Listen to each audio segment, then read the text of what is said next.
First wave के बाद जब वैक्सीन आ गई तब हमें लगा कि शायद अब कोरोना कंट्रोल में आ जाएगा, बट सेकंड वेव पहले से ज़्यादा घातक साबित हुई। ये सब हुआ म्यूटेंट स्ट्रेन की वजह से। रेस्पिरेटरी वायरसेस अपना स्ट्रक्चर चेंज करने में एक्सपर्ट होते हैं और जब कोरोना के खिलाफ कोई भी अचूक दवाई हमारे पास उपलब्ध नहीं है, ऐसे में जब साइंटिस्ट थर्ड वेव की भी आशंका जता रहे हैं तो यह चिंता का विषय है। इस सेकंड वेव में कई 25 से 45 वर्ष की उम्र के भी लोग आईसीयू में पहुंच गए, कई लोगों ने जान गंवा दी। ऐसे में हमें एक ऑब्जर्व करने वाली बात है कि एक ही वायरस बच्चों में और बड़ों में अलग अलग असर दिखा रहा है, तो इसकी कोई वजह होनी चाहिए।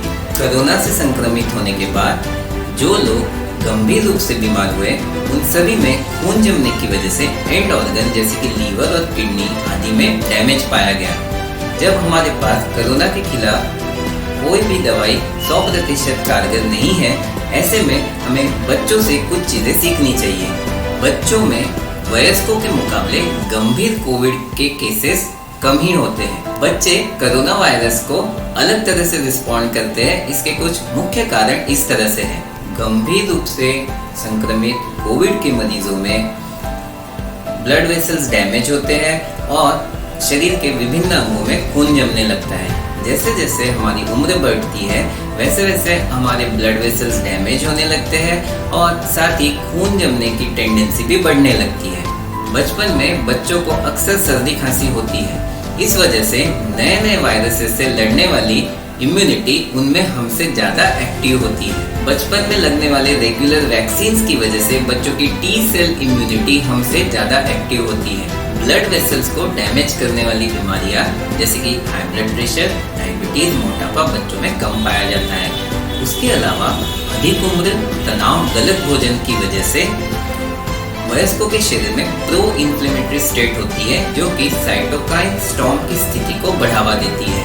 बच्चों में वयस्कों की तुलना में मेलाटोनिन हार्मोन ज्यादा मात्रा में पाया जाता है। मेलाटोनिन यह एक एंटी इन्फ्लेमेटरी और एंटी ऑक्सीडेटिव हार्मोन है जो कि कई सारे रिसर्चेस में कोरोना के खिलाफ काफी बेनिफिशियल पाया गया है। देखने वाली बात है कि बैट्स यानी चमगादड़ों में हमसे ज्यादा मात्रा में मेलाटोनिन हार्मोन मौजूद होता है और कोरोना वायरस उनमें को इनहेबिटेंट की तरह रहते हैं। कोरोना वायरस का बैट्स के शरीर पे कोई असर नहीं पड़ता। बचपन में मिलने वाले रेगुलर विटामिन डी के सप्लीमेंट्स तथा ब्रेस्ट फीडिंग की वजह से वयस्कों की तुलना में बच्चों में विटामिन डी की कमी कम पाई जाती है। विटामिन डी की इम्यूनिटी में एक अहम भूमिका है। अपने शरीर को वेल हाइड्रेटेड रखें। जब आपको प्यास लगती है तब तक तो आपके शरीर में डिहाइड्रेशन शुरू हो चुका होता है, इसलिए काम के दौरान बीच बीच में पानी याद से जरूर पिए। लंबे समय तक एक जगह पर ना बैठे। अगर यदि मोटापा है तो उसे कम करें, पॉसिबल है तो स्मोकिंग छोड़ दें। रेगुलर बेसिस पे एक्सरसाइज करें। यदि आप एस्ट्रोजन युक्त कोई भी गर्भ निरोधक गोली या पिल खा रही है तो ऐसे में अपने गायनेकोलॉजिस्ट से बात करके कोई और ऑप्शन ट्राई करें। और यदि लंबे समय से आप एस्पिरिन जैसी कोई गोली पे है तो बिना डॉक्टरी सलाह के उसे बंद ना करें। अपने ब्लड वेसल्स को डैमेज से कैसे बचाएं? रेगुलर बेसिस पे एम्पल अमाउंट में फ्रूट्स और वेजिटेबल्स को अपने भोजन में शामिल कीजिए। इनमें मौजूद एंटीऑक्सीडेंट्स आपके ब्लड वेसल्स को इंजरी से बचाएंगे। ट्रांस फैट युक्त बहुत ज़्यादा तला हुआ भोजन ना ले, इससे भी ब्लड वेसल्स डैमेज होते हैं।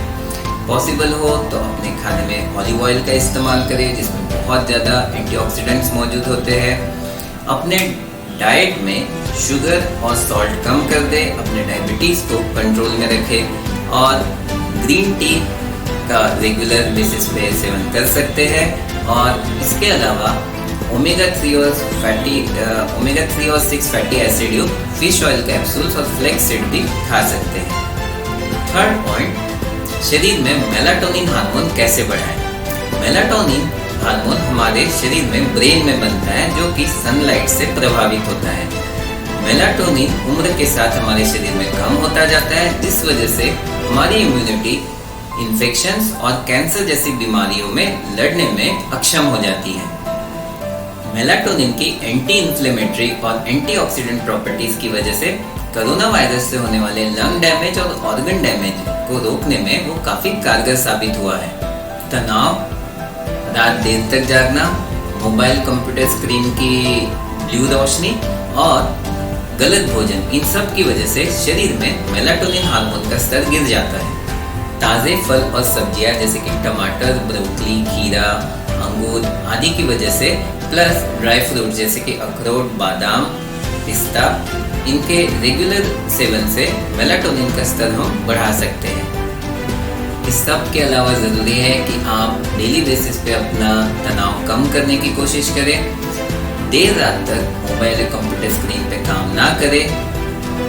कोरोना की वजह से हम सभी लंबे समय से तनाव को झेल रहे हैं। ऐसे में हमारे ब्रेन में सेरोटोनिन हार्मोन भी कम हो जाता है। केला, ओट्स, ड्राई फ्रूट्स और दूध के रेगुलर सेवन से हमारे ब्रेन में मेलाटोनिन के साथ सेरोटोनिन हार्मोन भी बढ़ जाता है, जो हमें डिप्रेशन से बचा सकता है। अगर आप में से कोई भी या आपके घर का कोई सदस्य क्रोनिक लंग डिजीज या हार्ट डिजीज, किडनी डिजीज या हाई ब्लड प्रेशर या डायबिटीज से पीड़ित है तो अपने रेगुलर डॉक्टर के संपर्क में जरूर रहें। अपना ईयरली फ्लू का टीका जरूर लगवाएं और यदि वयस्कों ने अभी तक निमोनिया का टीका नहीं लगवाया हो तो वे निमोनिया का टीका भी लगवा सकते हैं। याद रखें, इम्यूनिटी हड़बड़ी में 10 दिन में नहीं बनती और ना ही ये सिर्फ विटामिन सी, डी और जिंक के पिल्स पॉपअप करने से बनती है। हमारी इम्यूनिटी बहुत सारे फैक्टर्स पे डिपेंड करती है। ऐसे में जीवन शैली में और भोजन में बदलाव लाने के बाद असर दिखने में आपको मिनिमम 16 वीक्स का समय चाहिए। पैंडेमिक कब तक चलेगा, आगे हमें क्या देखना पड़ेगा, यह अभी से हम नहीं जानते।